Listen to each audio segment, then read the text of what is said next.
राम राम भाइयों। तो हम इस सीरीज़ का दूसरा वीडियो लेके आपके सामने आए हैं। इन वीडियो सीरीज़ को आप पूरा देखिए, क्योंकि ये सारे के सारे जो कमेंट्स हैं वो आप लोगों के ही, आपके ही क्वेश्चंस हैं। मैं अपनी समझ से और अपने एक्सपीरियंस के हिसाब से इसमें आंसर एंड रिप्लाई करने की कोशिश करता हूँ। ये अलग अलग टाइप के क्वेश्चंस हैं, तो जितना आप इस वीडियो को एंड तक देखेंगे उतनी आपकी नॉलेज बढ़ेगी। और आप अगर मान लिया कुछ आपको लगता है कि कुछ और आप सजेशन दे सकते हैं, तो आप अपने जो भी सजेशन है वो कमेंट बॉक्स में छोड़ सकते हैं। तो मैंने अभी 7 से 8 भाइयों के कमेंट चुने हैं जो मैं इस वीडियो में कवर करूँगा। बाकी कमेंट्स तो बहुत सारे आते रहते हैं, बट कुछ ऐसे होते हैं जो आप लोगों के साथ शेयर करने का मकसद होता है कि उससे आपकी नॉलेज बढ़े, मेरी भी नॉलेज बढ़े। थोड़ी बहुत मैं भी रिसर्च करता रहता हूँ जिससे मैं आप लोगों के सामने शेयर कर सकूँ। तो पहला क्वेश्चन जो है वो पंकज जी ने पूछा था। 50 बैग लगाए थे इन्होंने और इनके सारे के सारे बैग्स में बेड बबल आ गया। अब बेड बबल और फॉल्स ट्रफल में यूजुअली लोग कंफ्यूज हो जाते हैं। मेरे हिसाब से इनके जो बैग्स में है वो बेड बबल की जगह फॉल्स ट्रफल है। Bad bubble and false truffle में मेजर जो फ़र्क होता है वो ये होता है साइज़ का। बेड बबल का जो साइज़ होता है वो बढ़ता चला जाता है, जबकि और उसके ऊपर से ब्राउन कलर का सा पानी आता है। इसके चक्कर में उसको बेड बबल बोलते हैं।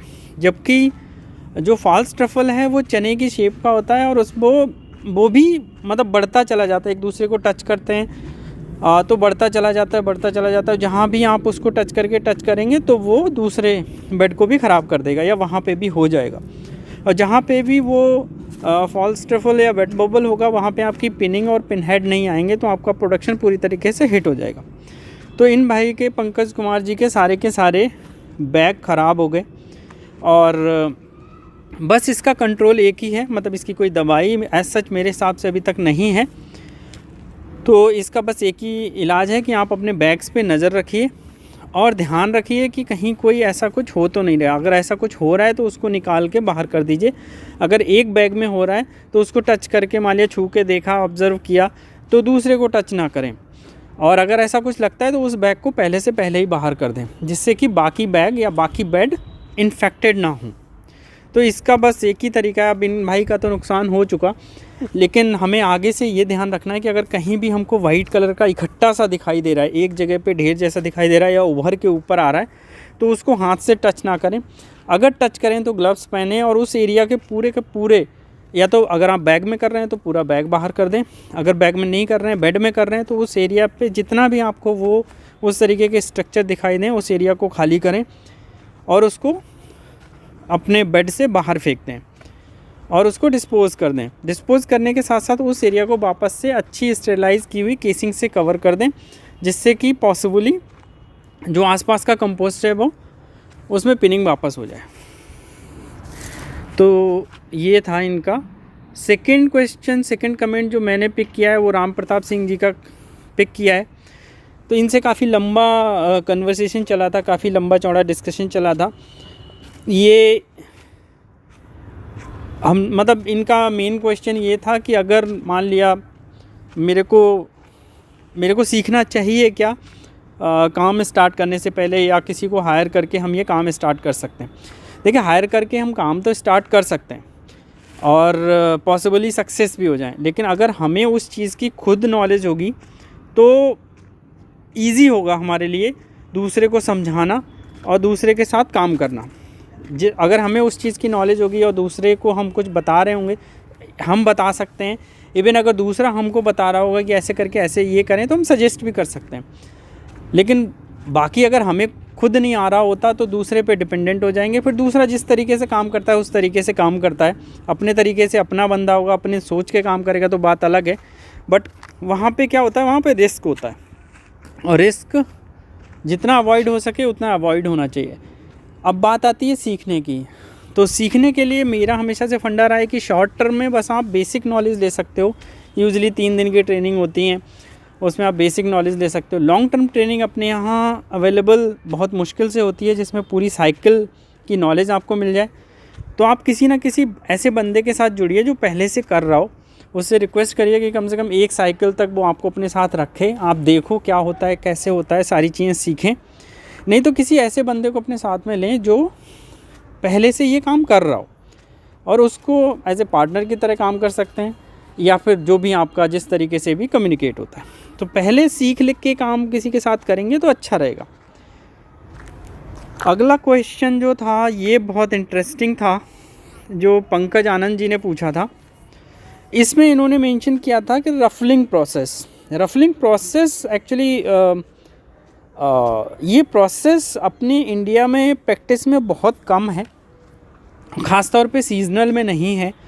क्योंकि रफलिंग प्रोसेस जो है वो करते क्या हैं कि केसिंग पे जब आपका माइसीलियम रन हो जाता है, वो केसिंग करने वाले होते हैं उस टाइम पे, या फिर केसिंग के 3 से 4 दिन के बाद में हाथ से उसको मिक्स कर देते हैं। जो ऊपर की 2-3 इंच की लेयर होती है उसको अच्छे से मिक्स कर देते हैं, जिससे ऊपर का माइसीलियम, ऊपर का कंपोस्ट और जो केस है वो मिक्स हो जाती है। और उसके कुछ टाइम के बाद हल्की सी केसिंग कर देते हैं, जिससे कि प्रॉपर केसिंग हो जाए। इस प्रोसेस को रफलिंग कहते हैं। अब रफलिंग से होता क्या है, रफलिंग से आपका जो कंपोस्ट है उसकी टोटल लाइफ जो है वो कम हो जाती है। जैसे सीजनल में हम 3 से 4 महीने तक लेके जाते हैं, और जो एसी यूनिट्स होती हैं वो मोस्टली 2 महीने की साइकिल पे चलाते हैं। तो मेरे हिसाब से रफलिंग सीजनिंग में करना सही नहीं है। लेकिन इस प्रोसेस से फ़ायदा ये होता है कि जो पिनिंग होती है वो अक्रॉस कंपोस्ट या अक्रॉस बेड सेम होती है। मतलब आप कह सकते हो कि फास्ट तो मैं नहीं कह सकता, लेकिन जो भी निकल के आती है सारी एक साथ आती है। तो अगर इस तरीके की अब एक्सपेरिमेंट किया जा सकता है कि मान लिया आपके पास बहुत सारे बैग हैं तो 8-10 बैग में आप ये एक्सपेरिमेंट करके देख सकते हैं। बट जो स्टडी है, जो रिसर्च है, वो ये बताती है कि आपकी जो कंपोस्ट की लाइफ है वो कम हो जाती है, बट पिनिंग जो है वो एक साथ निकल के आती है। तो मशरूम आपका एक साथ प्रोडक्शन होगा। तो ये है रफलिंग प्रोसेस के बारे में। सीजनल के लिए मेरी रिकमेंडेशन नहीं होगी कि रफलिंग करें, बट अगर आप एसी यूनिट चला रहे हैं तो एसी यूनिट में आप ट्राई कर सकते हैं प्रोडक्शन को मैनेज करने के लिए, और पिनिंग और पिन हेड और मशरूम का प्रोडक्शन एक साथ लेने के लिए। अगला क्वेश्चन मैंने पिक किया है पुनीत राजदान जी के कमेंट से। तो इनकी समस्या ये थी कि इनके जो मशरूम हैं उनकी जो स्टेम है वो पतली हो रही है और मशरूम जल्दी खुल जा रहा है। तो एक्चुअली मशरूम, और इन्होंने ये भी मेंशन किया है कि इन्होंने रूम को 10 घंटे तक खोल के रखा, तो ऑक्सीजन की प्रॉब्लम एज सच ये कह रहे हैं कि ऑक्सीजन की प्रॉब्लम नहीं होनी चाहिए। अब मशरूम ग्रो में मेजरली 3 से 4 पैरामीटर होते हैं जो अफेक्ट करते हैं मशरूम की ग्रोथ को, मशरूम के साइज़ को। सबसे इम्पॉर्टेंट होता है शेप एंड साइज़ के लिए ऑक्सीजन और ह्यूमिडिटी। तो स्टेम अगर पतला हो रहा है, इसका रीज़न है कि ऑक्सीजन की कमी है। आपका रीज़न ये हो सकता है कि हमको ऐसा लग रहा है कि वेंटिलेशन हो रहा है, हमने रूम खोल दिया तो वेंटिलेशन प्रॉपर हो रहा है, बट एक्चुअली अगर खिड़की मान लिया जैसे हट में करते हैं तो आमने सामने डोर रखते हैं, दोनों तरफ के डोर खोल दिए जाते हैं, हवा एक तरफ से दूसरी तरफ पास हो जाती है। यूजुअली रूम में हम लोग एग्जॉस्ट फैन यूज़ करते हैं, क्योंकि डोर होता है, डोर के सामने खिड़की नहीं होती, या तो दाएं होती है या बाएं होती है। पीछे अगर रोशनदान होता भी है तो इतनी हवा का फ़्लो एक साथ नहीं हो सकता सारा का सारा, तो उसके लिए हम लोग एग्जॉस्ट यूज़ करते हैं। खुलने का मेन रीज़न है कि इस टाइम पे क्या होता है कि जब आपका मशरूम बनना शुरू होता है उस टाइम पे टेम्परेचर 16 से 18 होना चाहिए, और ह्यूमिडिटी जो है वो आपकी 80 से 85% के आसपास होनी चाहिए। ह्यूमिडिटी आपकी ऊपर पहुंच जाएगी तो दो चीज़ें गड़बड़ हो सकती हैं। एक तो येलो पिन हेड हो जाएंगे, क्योंकि होता क्या है कि जब आपकी ह्यूमिडिटी रहेगी तो पानी से हमेशा टॉप टच करता रहेगा, जो हवा में पानी है उसके साथ में टॉप टच करता रहेगा, जिससे कि वो पीला पड़ जाएगा। और अगर पीले होने के साथ साथ गल रहे हैं, इसका मतलब ये है कि ह्यूमिडिटी ज़्यादा होने के साथ साथ पानी का जो स्प्रे है वो भी ज़्यादा हो रहा है। तो जब आपका मशरूम शेप ले रहा हो, पिन हेड बन गए हों, उस टाइम ह्यूमिडिटी, एयर फ्लो और पानी तीनों को बहुत ध्यान रखना है। और रिकमेंडेशन ये होगी कि आप एक टूल ले लें जिसमें ये सारे पैरामीटर्स आते हैं। तो टेम्परेचर इस टाइम पे 16 से 18 डिग्री सेल्सियस, ह्यूमिडिटी 80 से 85 के आसपास, और ऑक्सीजन का फ़्लो तो खैर उस टूल से नहीं पता चलता, बट एक छोटा सा एग्जॉस्ट ले लीजिए जो 1 से 1.5 घंटे, अगर छोटा रूम है 12 बाई 12 के आसपास है तो एक छोटा एग्जॉस्ट काम कर सकता है 1-1.5 घंटे चला के। अदरवाइज़ आपको फिर एयर फ्लो उस तरीके से मैनेज करना होगा। तो ये मेजर समस्या मतलब स्टेम पतले और जल्दी खुलने की है। तो आप एक टूल ले लेंगे तो इससे ये सारी समस्याएं दूर हो जाएंगी। अगला है जो मैं अभी बात कर रहा था कि पिन हेड्स येलो हो रहे हैं। अब पिन हेड येलो होने का मेन रीज़न है कि जब ह्यूमिडिटी ज़्यादा हो जाती है, मतलब पिन हेड बन रहे हैं उस टाइम पे मेजरली पिन हेड गलना और पिन हेड पीले होना, ये बहुत लोगों ने क्वेश्चन मेरे से पूछा है और सारे लोगों को लगभग मैंने सेम रिप्लाई किया है कि ह्यूमिडिटी को कंट्रोल करें और पानी का स्प्रे को कंट्रोल करें। ह्यूमिडिटी अगर आपके 80-85 से ज़्यादा जा रही है तो पीले होने के चांसेस हैं आपके पिन हेड। और उस टाइम पे अपने बेड की नमी को भी ध्यान में रखना है। अगर बेड में नमी ज़्यादा हो गई और रूम में ह्यूमिडिटी ज़्यादा है तो आपके पिन हेड गल सकते हैं। तो सारे पैरामीटर को कोशिश ये रहे कि सारी चीज़ें सही रहें, जिससे कि आपकी ये सारी चीज़ें कंट्रोल में रहेंगी और पिन हेड येलो नहीं पड़ेंगे। अदरवाइज़ अगर येलो पड़ गए तो फिर मार्केट में उनकी वैल्यू कम हो जाएगी, और अगर पिन हेड स्टेज पे येलो हो गए तो प्रोडक्शन ही नहीं हो पाएगा, क्योंकि वो फिर किसी यूज़ के नहीं है। तो इन सारी चीज़ों पे हमें ध्यान रखना है कि ह्यूमिडिटी ख़ास तौर पे, क्योंकि अभी ठंड बढ़ गई है तो ह्यूमिडिटी ज़्यादा हो जाती है।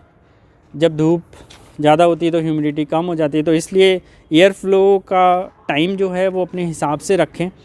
थोड़ा सा लेट एयर फ्लो दें और थोड़ा सा जल्दी शाम को एयर फ्लो दें।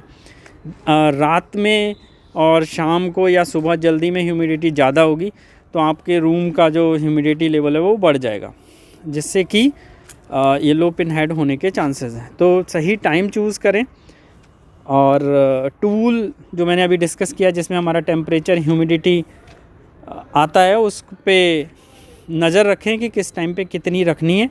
और ख़ास तौर पे जब हमारे पिन हेड्स बन रहे हों, शेप एंड साइज़ ले रहे हों, तो सारे पैरामीटर सही रहें जो रिक्वायर्ड है। अगला क्वेश्चन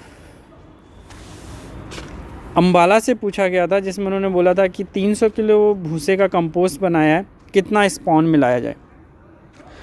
तो स्पॉन का जो परसेंटेज है कंपोस्ट में मिलाने का वो 0.75%, कुछ लोग 0.75% मिलाते हैं, कुछ लोग 0.85% मिलाते हैं, कुछ लोग 1% भी मिलाते हैं। तो 300 केजी कंपोस्ट का, अगर 300 केजी भूसे का अगर कंपोस्ट बनाया है तो वो 2 गुने से थोड़ा सा ज़्यादा बनेगा। तो 600 किलो भूसा मान लीजिए, तो मतलब 5 से 6 किलो स्पॉन इनको पड़ना चाहिए। तो मेरी मतलब मैं सीधा हिसाब किताब लगाता हूँ कि 1% स्पॉन यूज़ करता हूँ स्पॉनिंग के लिए। तो बाकी आपके ऊपर है कि 0.75% से 0.85% या फिर 1% तक यूज़ कर सकते हैं। तो आज ये सारे कमेंट मैंने चूज़ किए हैं। बाकी आप अपने कमेंट लिखते रहिए, सजेशन भेजते रहिए, जो भी अच्छे लगेंगे वो कमेंट में आएंगे। बाकी आप लाइक करते रहिए, सब्सक्राइब करते रहिए, नॉलेज शेयर करते रहिए दूसरे के साथ, जिससे कि आपको आप दूसरों को भी नॉलेज दे पाएँ। जो स्टार्ट कर रहे हैं उनको बहुत ज़्यादा दिक्कतें होती हैं, छोटी छोटी समस्याएं होती हैं, उनको ये सारी चीज़ें शेयर करिए, जिससे कि वो इस चीज़ को पहले से कंट्रोल कर पाएँ। जैसे कि फॉल्स ट्रफल हो गया, बेड बबल हो गया, इस तरीके की समस्याएं एक बार अगर स्टार्ट हो जाती हैं तो बहुत बड़ी प्रॉब्लम और बहुत बड़ा नुकसान करती हैं। तो आज के लिए इतना ही। बाकी आप चैनल लाइक करिए, सब्सक्राइब करिए और प्लीज़ शेयर करते रहिए। Thank you.